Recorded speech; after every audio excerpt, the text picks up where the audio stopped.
Nobody liked to go to meetings of the Yawny Valley School Board, not even the Yawny Valley School Board. That Wednesday, only 2 of its 5 members were in attendance, Mr. Carl Sykes and Miss Melinda Chunch. Mr. Sykes wore an unappealing mustache, and so did Miss Chunch. The audience was small too. Miles Murphy, Niles Sparks, and Barry Barkin sat in the basement of the library, surrounded by 27 empty chairs. Principal Barkin gave Miles and Niles 2 thumbs up, the dynamic duo. Here to save the day. Looks like we've got the naysayers outnumbered, boys, 3-0. Miss Chunch banged a gavel loudly, which she loved doing, and which was really the only reason she'd shown up. This should be interesting, Miles said. It was the first time anyone had ever said this about a Yawny Valley School Board meeting. It took a while to get to the interesting part. First, there was a roll call, which took much longer than it should have. The board approved the minutes of the last meeting and the agenda for the next meeting. Miss Chunch read aloud the mission statement of the Yawny Valley Unified School District. Principal Barkin grunted approvingly throughout the recitation, and when Miss Chunch finished, he applauded a little bit.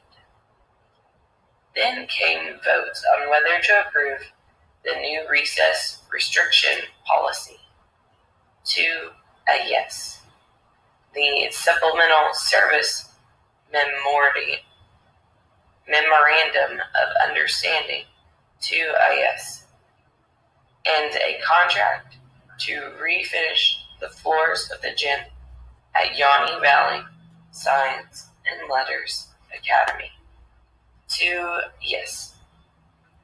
If you think this paragraph was boring to read, imagine what it was like to sit in a metal folding chair while it actually happened. 36 minutes into the meeting came Agenda Item K, Open Public Hearing on the administration of Barry Barkin. Mr. Sykes read from a crisp sheet of paper. There has been recent concern over Principal Barkin's stewardship of Yawny Valley Science and Letters Academy, arising first with the cancellation of school on April 1st of last year, and increasingly due to an ongoing epidemic of practical jokes. Muttered Principal Barkin, an epidemic apparently unchecked by Principal Power.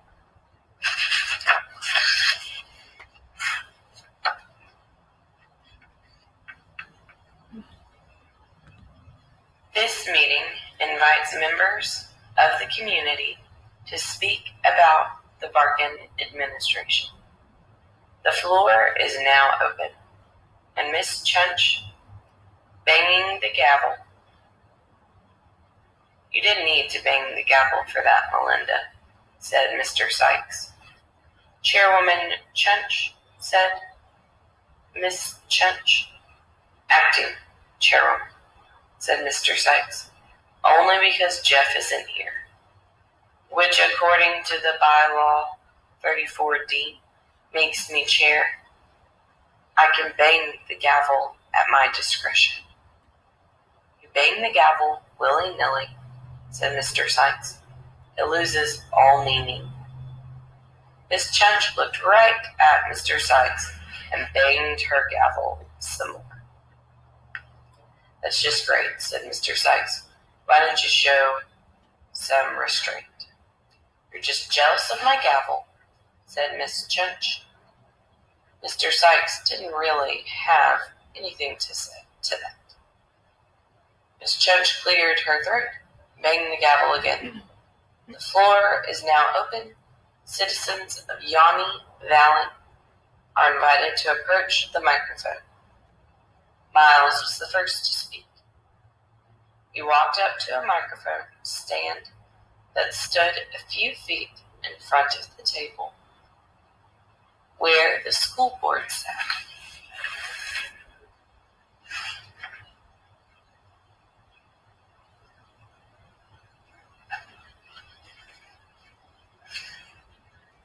I don't really think we need a microphone, he said, looking around the room.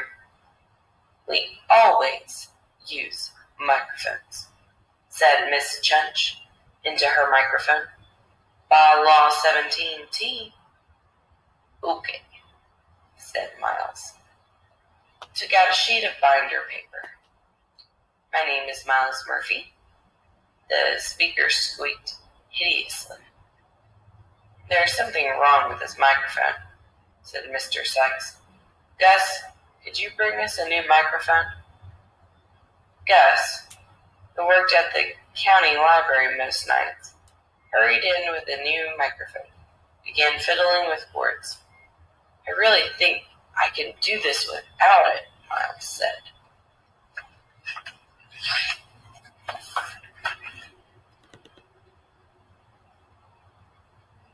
Miss Chunch raised the gavel to silence it.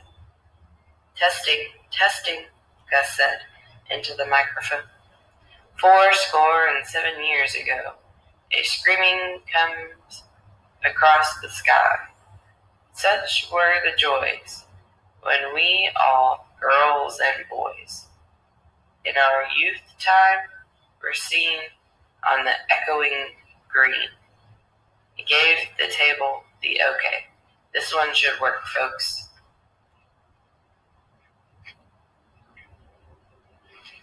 Miss Chunch banged the gavel. Resume. My name is Miles Murphy, Miles said. From my first day at school last year, Principal Barkin has been a welcoming presence and a wise and guiding authority figure.